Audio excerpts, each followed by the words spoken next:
शांति 25 सितंबर 2023 प्रातः मुरली। ओम शांति। बाप दादा मधुबन। मीठे बच्चे, तुम्हारे दर पर कोई भी आए उसे कुछ न कुछ ज्ञान धन देना है। पहले फार्म भराओ, फिर दो बाप का परिचय दो।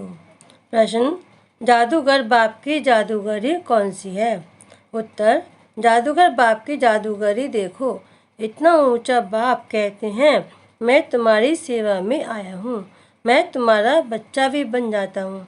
तुम बच्चे जब मेरे पर बलि चढ़ो तो फिर मैं 21 जन्मों के लिए तुम्हारे पर बलि चढ़ूँ। यह भी वंडरफुल बातें हैं। बाप कितने प्यार से तुम्हें पढ़ाई पढ़ाते हैं, तुम्हारी सब मनोकामना पूरी करते हैं। तुमसे कोई भी फीस आदि नहीं लेते हैं। उन्हें कहा जाता है राजू रमजबाज। गीत, जो पिया के साथ है। ओम शांति। पिया और वर्षा, जो पिया के साथ है उसके लिए बरसात है। किस प्रकार की? इसको ज्ञान वर्षा कहा जाता है। ज्ञान वर्षा कौन करते हैं? ज्ञान का सागर।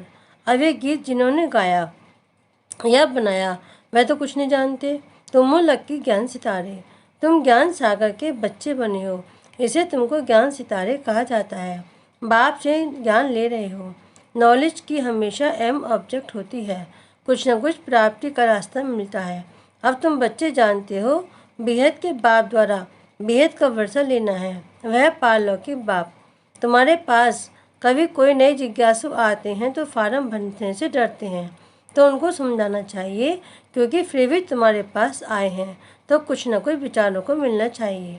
बहुत गरीब हैं, तुम्हारे पास तो अथॉरिटी है। हाँ, नंबर वार कोई फुल पास होते हैं, कोई कम। ये तो नशा है। हमारे पास ज्ञान रतन ढेर हैं। ज्ञान सागर कोई महल में तो नहीं रहते हैं, झोपड़ी में रहते हैं, झोपड़ी में रहना पसंद करते हैं। जब कोई कहे फार्म नहीं भरेंगे तो बोलो अच्छा अपना नाम तो लिखेंगे। हम बड़ी बहन जी को दिखाएं कि फलाना आया है, कुछ समझने के लिए तो आए हो। अच्छा अपना नाम लिखो। लौकिक फादर का नाम भी लिखना पड़े, फिर समझाना है दो बाप तो हैं, एक है लौकिक बाप, दूसरा है पारलौकिक परमपिता परमात्मा। जब पिता कहते हो तो उनका नाम तो लिखो। परम पिता परमात्मा कहते हो तो वह सबका बाप है। हर एक को लौकिक और पारलौकिक बाप होते हैं। भक्ति मार्ग में दोनों बाप है। सतयुग त्रेता में लौकिक फादर तो है, पारलौकिक का नाम भी नहीं लेंगे। ये बातें तुम बच्चों को समझकर फिर समझाना है। कितनी सहज बातें समझाई जाती हैं। जिसको गॉड फादर कहा जाता है वह है परलोक में रहने वाला। बुद्धि में आता है बरोबर। सतयुग त्रेता में पारलौकिक बाप को याद नहीं करते, यहाँ तो सब याद करते हैं। तो समझाना है लौकिक फादर का नाम लिखा, अब पारलौकिक फादर का नाम लिखो। सब जीव की आत्माएं उस पारलौकिक परमपिता को याद करती हैं। वह एक ही है। जैसे आत्मा निराकार है वैसे वह भी निराकार है। उनका तो कोई सूक्ष्म या स्थूल शरीर नहीं है। उनको सर्वव्यापी तो कह नहीं सकते। लौकिक बाप को कभी सर्वव्यापी नहीं कह सकते। क्या सर्वव्यापी कहने से वर्षा मिल सकता है? फिर पारलौकिक बाप को सर्वव्यापी क्यों कहते हो? पारलौकिक बाप को सब इतना याद करते हैं तो जरूर उनसे भी वर्षा मिलना चाहिए। रचना को रचता से वर्षा तो चाहिए ना। ऐसे नई नई बातें समझाने से जड़ समझ जाएंगे। तुम अनुभव से बतलाते हो, उस बाप से वर्षा पाने की युक्ति बताई जाती है। वह बाप है स्वर्ग का रचयिता। तुम जानते हो भारत जीवन मुक्त था, अब जीवन बंद है। दुख से लिबरेट करने वाला बाप ही है।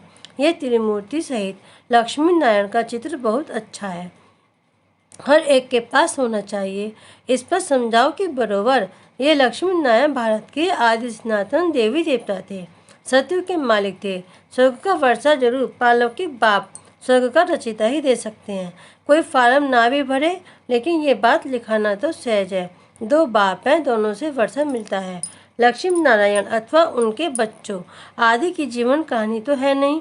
श्री कृष्ण कहते हैं उनको टोकरी में ले गए, ये हुआ। अच्छा, इन लक्ष्मी नारायण को राज्य कहाँ से मिला? बरोबर आदि सनातन देवी देवताओं का राज्य था। इनमें पहला नंबर लक्ष्मी नारायण है। उनको ये स्वर्ग का वर्षा किसने दिया? ये प्रजापिता ब्रह्मा भी बैठा है। ये वर्षा लक्ष्मी नारायण सामने खड़े हैं। फिर झाड़ पर ले जाओ, यहाँ तपस्या कर रहे हैं याजों की, इनसे ये लक्ष्मी नारायण बनते हैं। ये समझाना कितना सहज है। लक्ष्मी नारायण के भक्तों को समझाना बहुत सहज है। अब अंदर कोई आते हैं तो कुछ ना कुछ शिक्षा जरूर देनी पड़े, तुम्हारे द्वारा इन वैश्याओं, भिलनियों आदि का उद्धार भी होना है, परंतु तुम्हारे में अभी ताकत नहीं है। बाबा ने समझाया है, तुम अपने पति को भी भू करती रहती हो, इसलिए अपने पति से भी पूछ सकती है, तुम अपने लौकिक बाप का नाम बताओ, अच्छा पालौकिक बाप का नाम बताओ, जिसको तुम घड़ी घड़ी जन्म बाई जन्म याद करती हो। जरूर उनसे कुछ जास्ती मिलता है। लक्ष्मी नारायण को याद करने से तो कुछ नहीं मिलता। बाप आकर तुम्हारी कितनी सेवा करते हैं, बिगड़ मांगे तुमको पढ़ाते हैं, कहते हैं आओ तुमको स्वर्ग में ले चलें, सभी मनोकामना पूर्ण करते हैं। नर नारायण का चित्र भी है ना। पूजा लक्ष्मी की होती है, समझते हैं लक्ष्मी से संपत्ति मिलेगी। यह सब भक्ति माँ की बातें हैं। लक्ष्मी स्त्री धन कहाँ से लाएगी, उनको जरूर पति से मिलता है। पुजारी लोग ये कुछ भी नहीं जानते, तुम बच्चों को समझाना पड़े।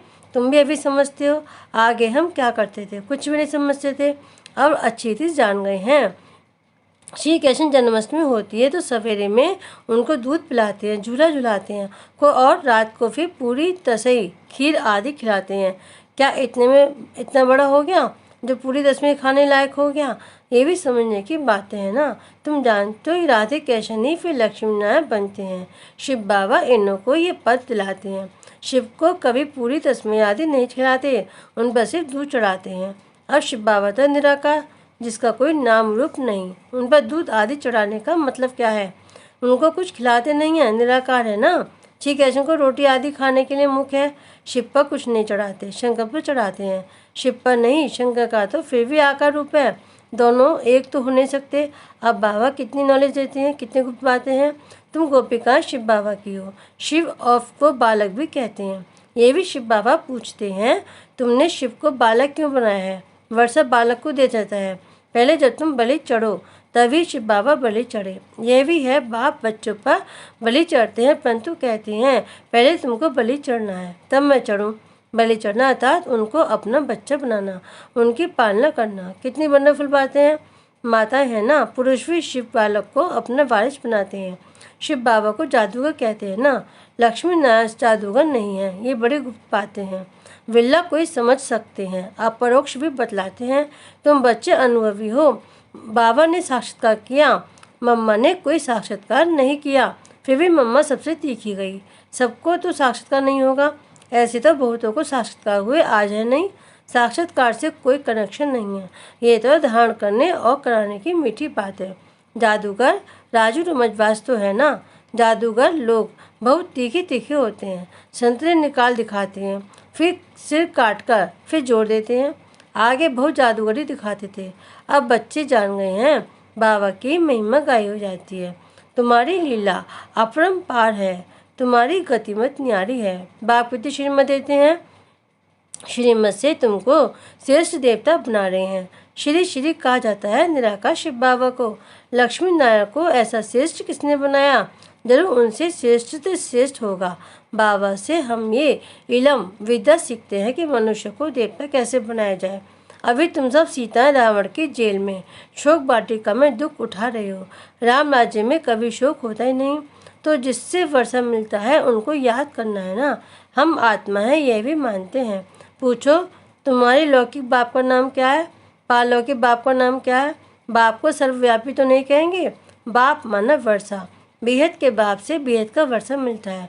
अब वह रावण ने छीना हुआ है, इसलिए कहा जाता है माया जीते जगत जीत। माया पर जीत पानी है। मन तो तूफानी घोड़ा है, खूब पछाड़ने की कोशिश करेगा। बाबा ने तुम्हारी बुद्धि का ताला खोल दिया है, तुम राइट और रॉन्ग को समझ सकते हो, तुम समझा सकते हो। अभी दुनिया बदल रही है, माँ भारी लड़ाई तो जरूर लगनी है, उसमें सब विनाश होंगे। यादव मुस्लिमों से अपने ही यादव कुल का विनाश करते हैं। पांडव कुल की जीत होनी है, परंतु दिखाया 5 पांडव बचे, वह भी पहाड़ों पर गल मरे। बाकी क्या हुआ? कुछ नहीं। राजयोग सिखाया तो कुछ तो बचे होंगे ना, पहले होती थोड़ी है। ये सब बातें तुम बच्चे अभी जानते हो। दिखाते हैं श्री कृष्ण सागर में पत्ते पर आया। श्री कृष्ण तो गर्भ महल में आते हैं, गर्भ जेल में दुख होता है। सागर तो गर्भ महल है, बड़े आराम से बैठा रहता है। जन्म जन्मांतर से गीता का ज्ञान भागवत आदि सुनते आए, भक्ति माँ के धक्के खाते आए। अभी बात तुमको 1 सेकंड में स्वर्ग का मालिक बनाते हैं। इसको भाभी कहते हैं, परंतु भाभी किसकी? भाभी ड्रामा की कहेंगे, बना बनाया ड्रामा है। मनुष्य तो सिर्फ भाभी कहते रहते हैं, समझते कुछ भी नहीं।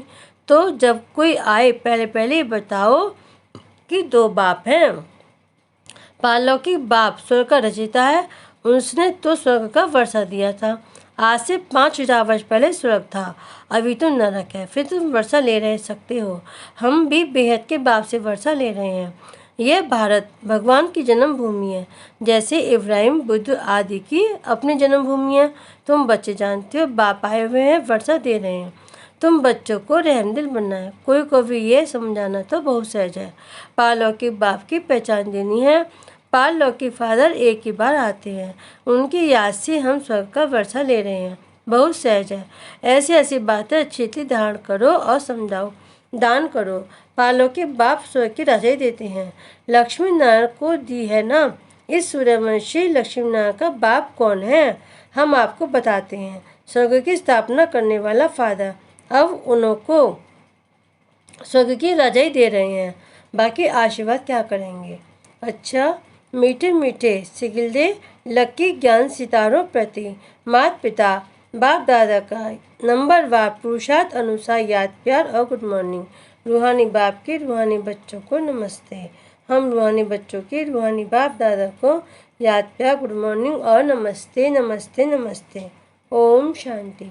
धारणा के लिए मुख्य सार नंबर 1, राइट और रॉन्ग को समझ बुद्धि बल से मन रूपी तूफानी घोड़े को वश करके माया जीत जगत जीत बनना है, हार नहीं खानी है। नंबर 2, शिव को बालक बनाकर उनकी पालना करनी है, अर्थात उन्हें पहले अपना वारिस बनाना है, उन पर पूरा बलि चढ़ना है।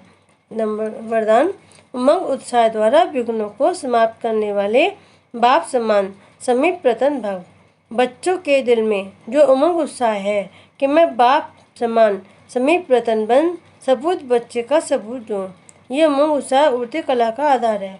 ये उमंग कई प्रकार के आने वाले विघ्नों को समाप्त कर संपन्न बनने में सहयोग देता है। ये उमंग उत्साह का शुद्ध और दृढ़ संकल्प विजयी बनाने में विशेष शक्तिशाली शस्त्र बन जाता है। इसलिए दिल में सदा उमंग उत्साह को व इस उड़ती कला के साधन को कायम रखना। स्लोगन, जैसे तपस्वी सदा आसन पर बैठते हैं, ऐसे आप एक रस अवस्था के आसन पर विराजमान रहो। ओम शांति।